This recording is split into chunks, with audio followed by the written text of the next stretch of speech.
No intermission. So, okay. What's that? Silence your phones, please. Okay, about fill up the stage there. Guys, I'm scared.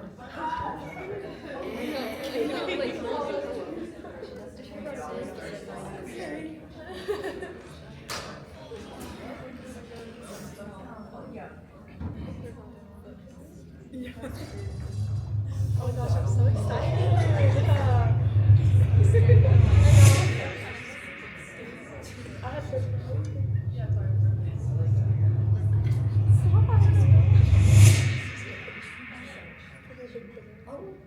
As a player, it kind of goes through your mind that this is amazing and this is a great opportunity, but you're also coming to an end here. Like, no matter the outcome, at the end of the week, like, you're done. And again, we had such a close team that I don't think anyone wanted it to be done. No one wanted it to end. We didn't want to see our seniors go. We didn't want to lose this team that we had built because we were so close and we loved each other so much. So again, on top of the excitement of winning and wanting to keep going forward, it was just overall not wanting to be done. We loved each other and we wanted to keep going as long as we could.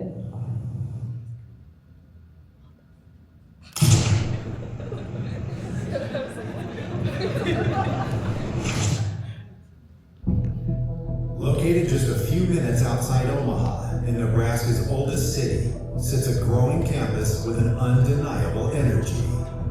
This is Bellevue University, home of the Bruins and one of the best NAIA volleyball programs in the country. Conference titles, school records shattered, generations of talent that made Bruin Volleyball a name to remember. But the 2024 season, something was different. This team wasn't just good, they were really, really good. In 2024, the Bruin volleyball team wasn't playing for banners, they were playing for each other.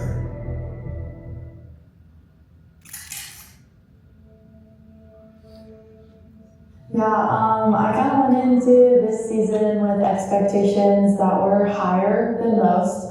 With it being my senior year, I knew that I wanted to go out with a good season. I wanted it to be positive. I wanted it to be fun. I wanted it to be successful, obviously. I think my expectation was just for everyone to go out and give it their all every day, every game. Don't let up. I think a big thing we talked about this year is why not us? And that's something that we talked about with our sports psychologist. So going into my senior year, I was like, hell yeah, why not us? Like we can do it. I fully believed in our team. We knew from the beginning of the season that we wanted to go really far, and I think the coaches really accepted that, and they knew that they had to push us for us to get that far, and I think they accepted that challenge, and they made practices, and especially our schedule was super competitive. They set us up to have the best competition and the best path to get where we wanted to be. At the beginning of the season, expectation-wise, I think we knew this group was special, and I knew we had something that could potentially go far. We all had a lot of trust in each other just because a lot of us were returners, and we had a lot of love for each other, and so just going into it, we knew what we were capable of, and we knew that we'd be able to have big results, obviously, and just having that love and that communication and that trust, and just not only that, but being able to have fun with each other and just laugh and be each other's best friends just really helped us to have a good culture.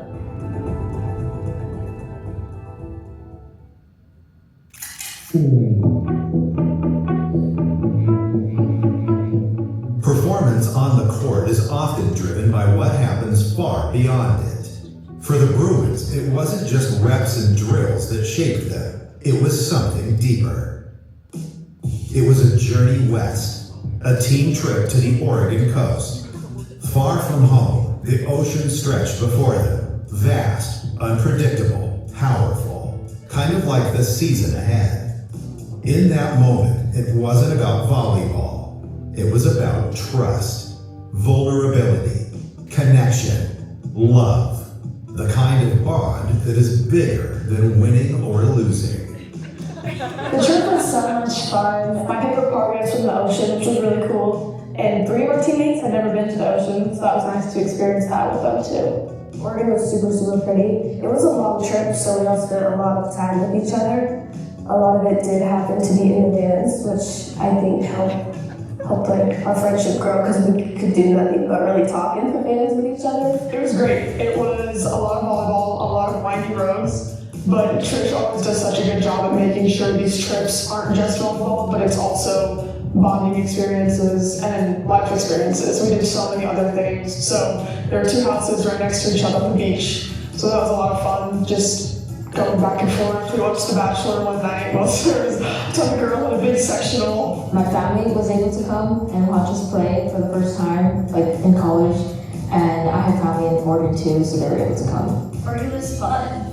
It was a week-long trip of just all of us getting to know each other, staying in 2 houses, going to a kind of sketchy motel that we stayed at. I think our biggest bonding experience on that trip, though, was throwing up on one windy road. Seeing different players throwing up really connected us, bonded us together. The twins, their family could come. I think a lot of people's families came to this trip. A lot of people have been to Oregon. This was a really big bonding trip for the team. I think a lot of us hung out this trip together. And we were on the beach. We went swimming in the 30-degree ocean water. Had to kick Aspen out of the water after a while.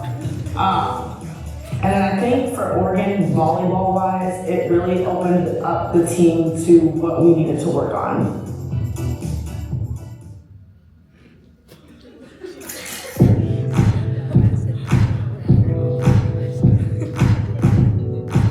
In collegiate volleyball, talent gets you on the court, but culture keeps you there.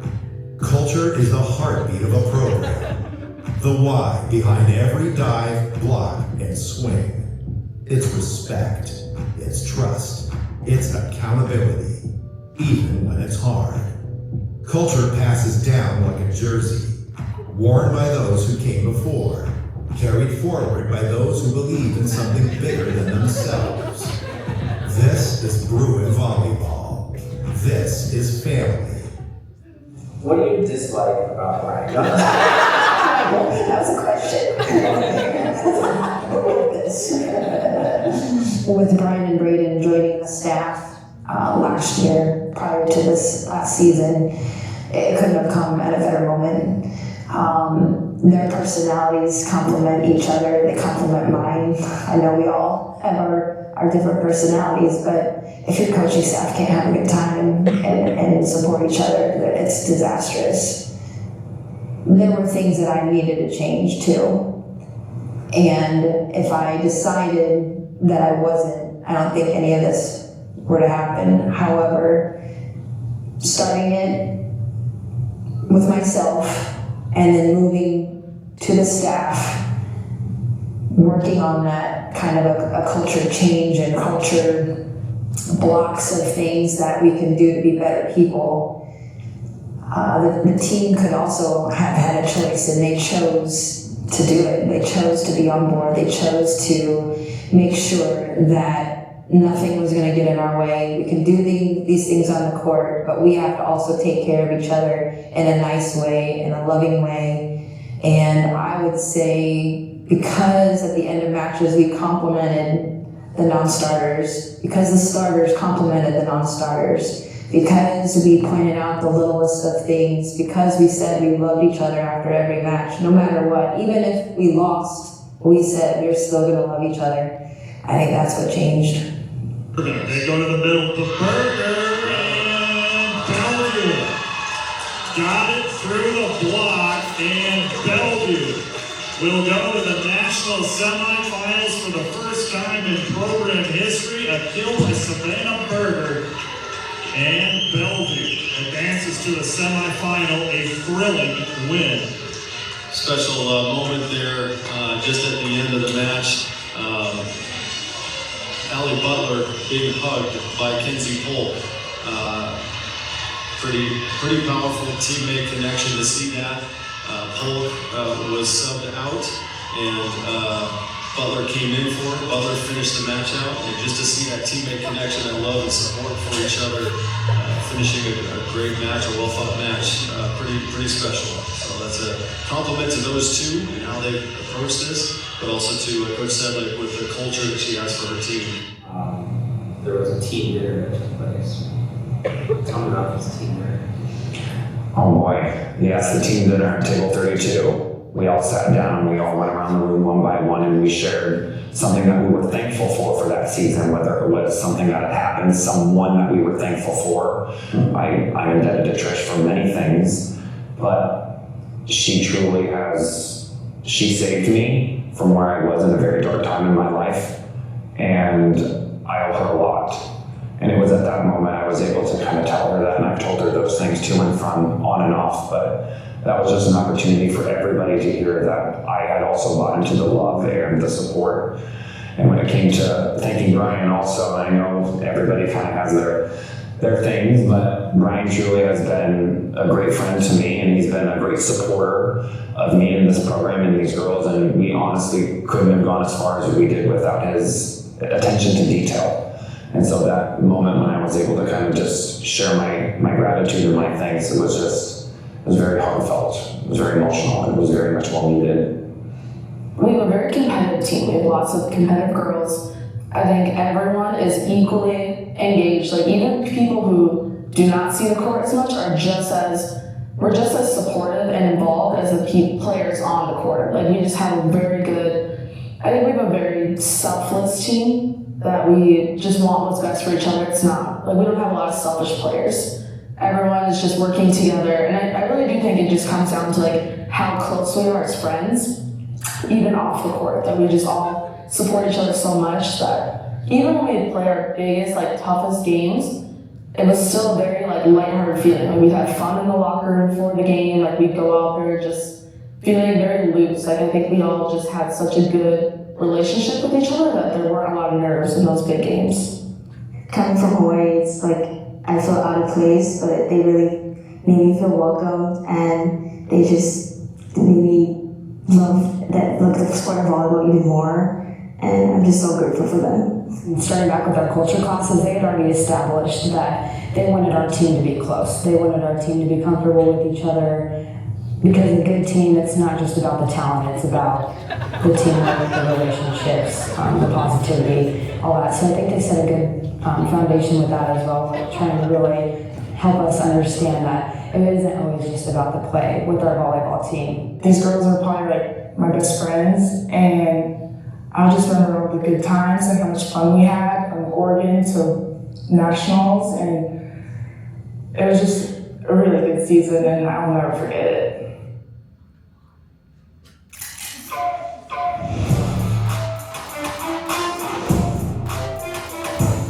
There's a moment, somewhere between the long bus rides, the early morning lifts, and the endless practices, when it hits you.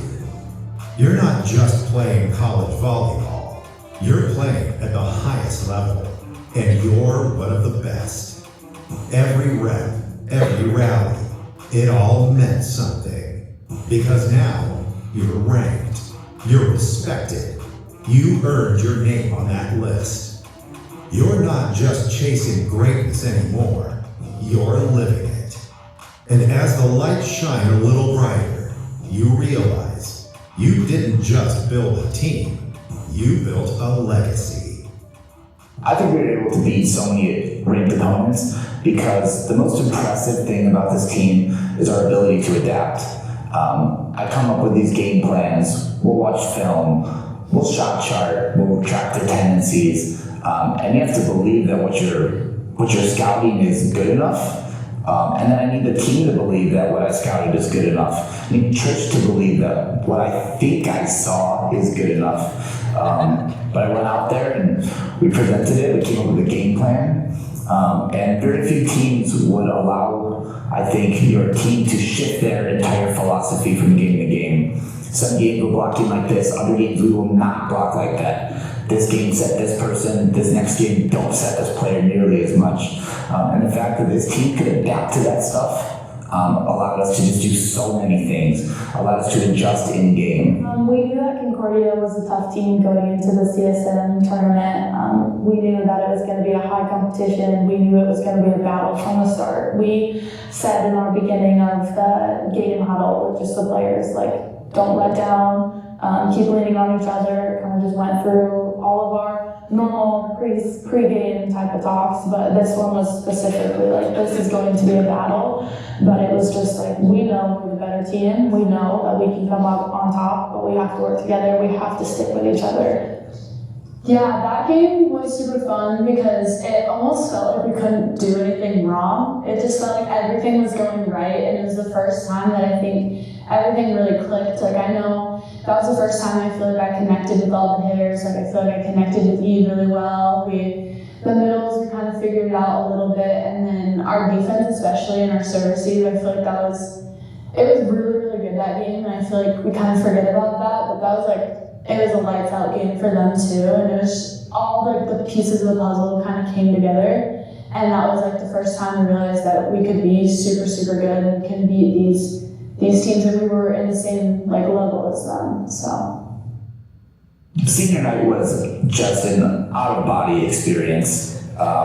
We had a game plan. It was the opposite game plan of everything we did when we were on the road at Jamestown because they put it to us. And we had no answers that day. So we flipped our game plan around. And this time we said, everyone who was good in that game against us, we're going to focus on them first. And we just did such a good job of executing it. I think definitely before the Jamestown game here, it was like a different energy in the locker room. Everybody had that, like, we were going to win. There was no question about it before the game even started. And that game before us, I think, really got us more excited than we already were. So beating Jamestown was definitely a peak for us here. It was a good game because we didn't care what the outcome was. We were still going to go celebrate them. We were still going to beat a team and go on after that. And if we had to go back to Jamestown, so we did. We kind of just said, let's go for it. There's still a chance that we could end up hosting. Let's do this for our seniors. Like, this is their last time playing in this gym and everything. And I think we just like all wanted it so bad for our seniors, and making history too, like, was a big part of it. And not just like for our seniors, but for our team, like our team in general. Especially because this was our last time that we were going to play in this gym. It wasn't just the seniors, but then we started playing and it started all coming together, and the confidence kept building and building. And then after the game, we were like, holy crap, we just did that. It was insane.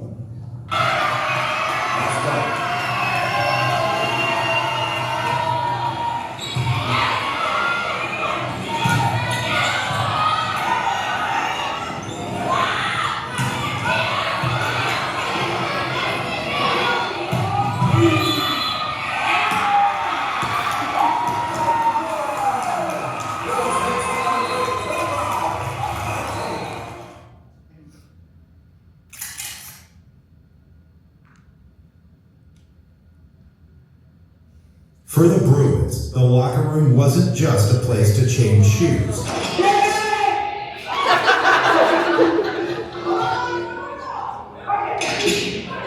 It was sacred, a moment of calm before the storm, a space of joy, of unity, of unshakable support.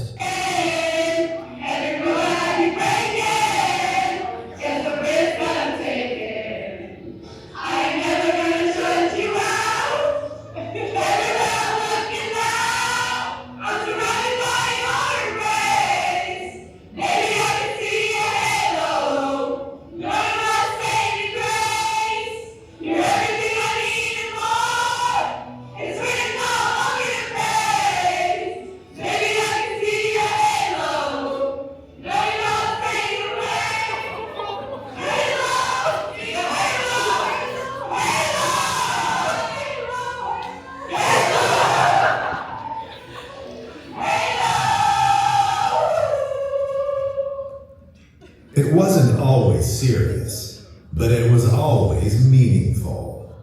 And if you've ever witnessed one of the sister coach Bruin Volleyball's pregame speeches, well, you already know.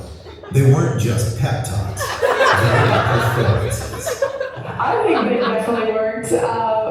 Brian put a lot of effort into those, and I think his little background music was a nice touch as well. Oh, they were so great. Again, going back to those moments that we've shared throughout the season for so long, and Brian's little pregame speeches and everything, whether it was serious or not, knowing that we didn't have that pressure and just allowing us to play, I think really helped. And just like the tightness of the team and being able to sing Halo in the locker room and just everything, I think that we were just able to play so freely. So I think there was never an expectation, and I think that's what made us be able to play the way we did. On day 86, we beat number 2, and I said to myself, hell yeah, we are that freaking good. Except I didn't say freaking. There is no team more battle-tested, unafraid, motivated, confident, and prepared for a game like this. We are in a calm, confident zone right now, and that is the best zone to be in. I just got 3 things to say. God bless our troops, God bless America, and Bellevue Bruins, start your engine!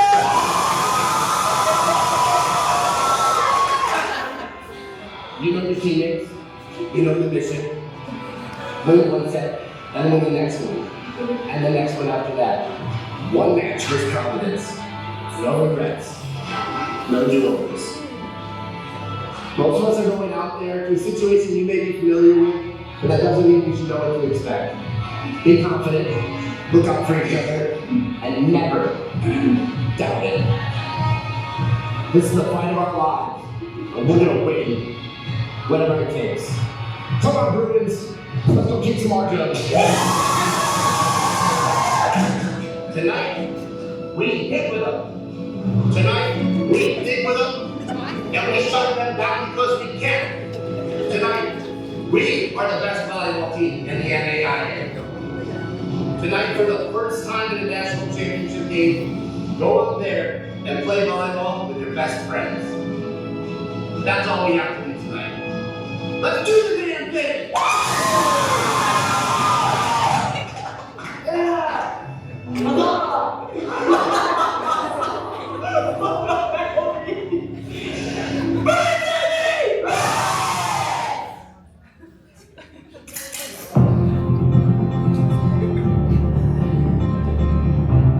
It's easy to get caught in the chaos, the whistles, the noise, the pressure.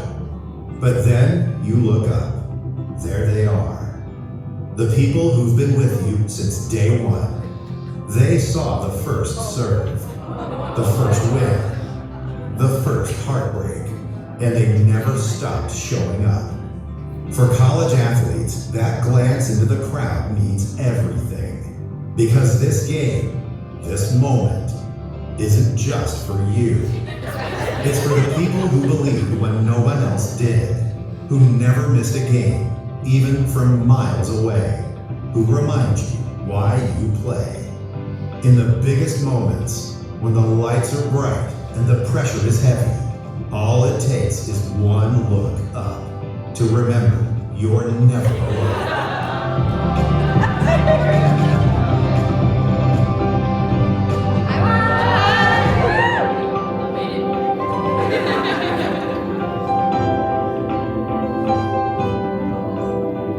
The part that gets me emotional is thinking about the players going over to their parents. I want to win, yeah, I wanted to win. I wanted to help make history for Bellevue. That's why I'm here. But the photos that Pat Bills took just to immortalize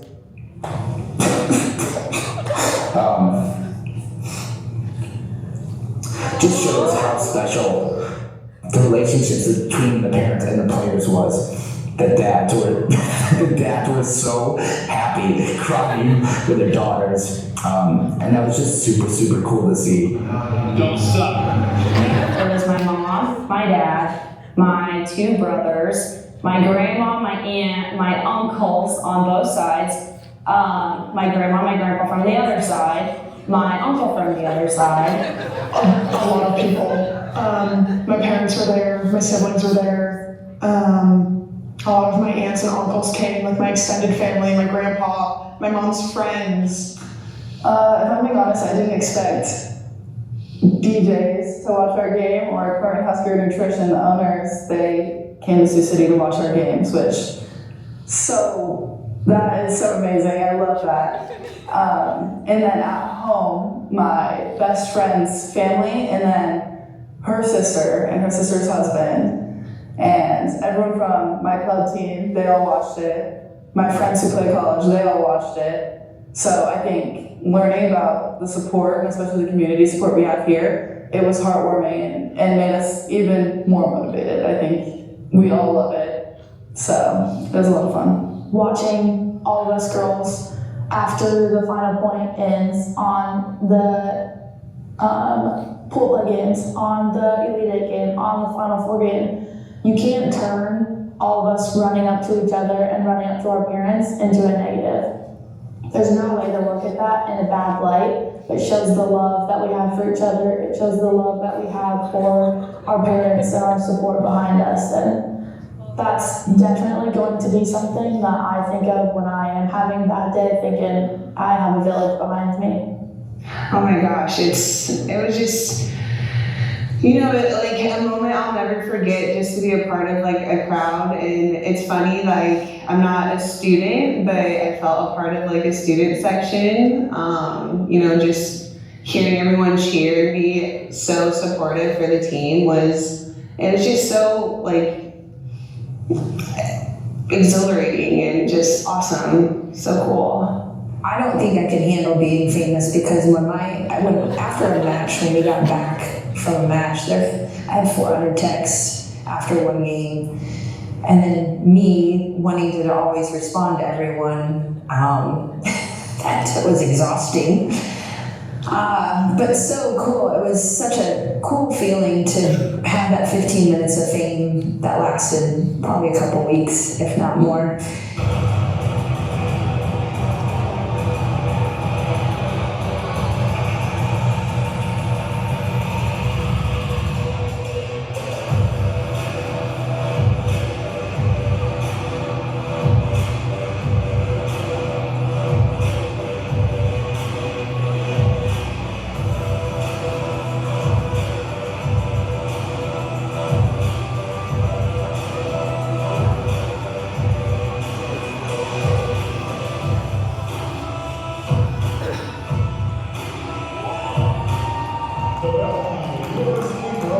When he was in college, he played at a different school, transferred to Bellevue, and this was the best experience of his life.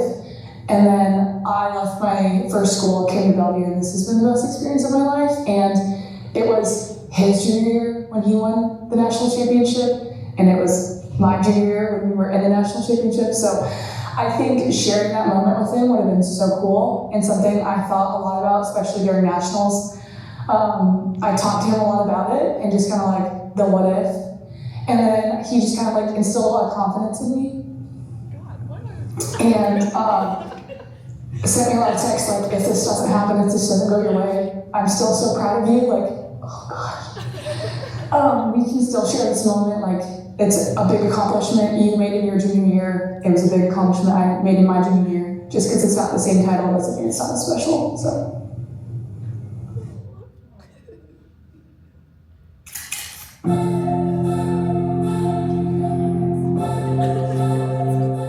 It starts like every other season.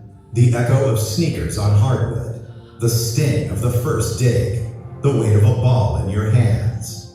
But for some, this one feels different. The routines are the same, but the moments feel heavier. The cheers louder, the silence between points longer. Because deep down, they know this is the last ride, the final serve.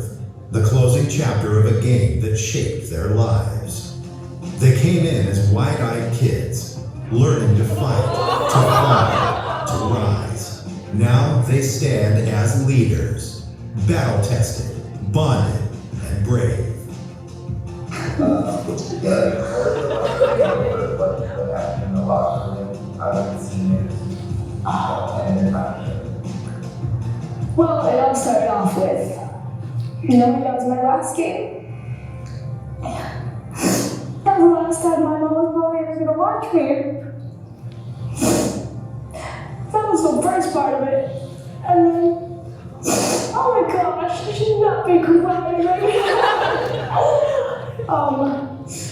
And then walking back so we could go back to the locker room, the crowd, all our Bellevue community started chanting, "Thank you, seniors." I was just like, the heartbreak right there. Through it all, as a Bruin, I have made some of my closest friendships, and I have made some relationships that will never fade throughout my life. I think coaches Trish and Brian and Brayden, they'll be in my life forever.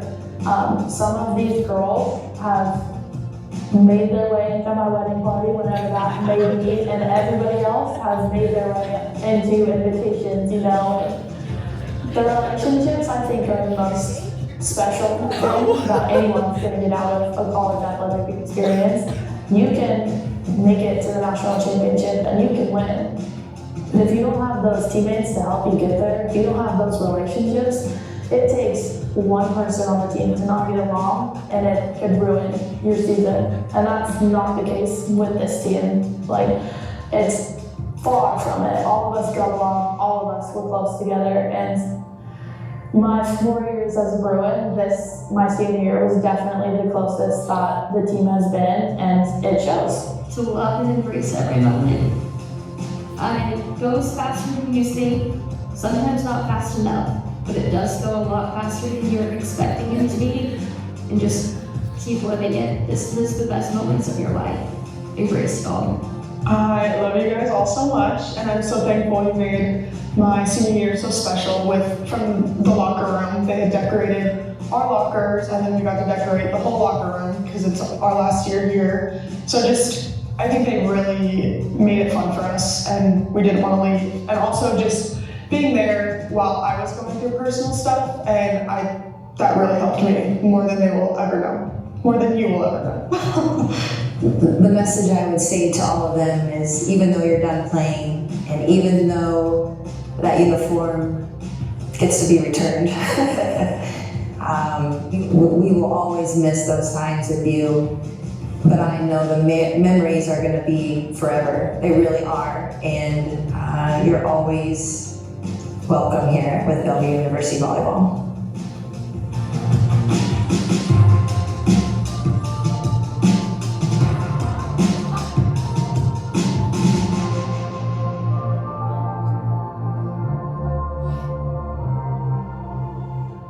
Mm-hmm.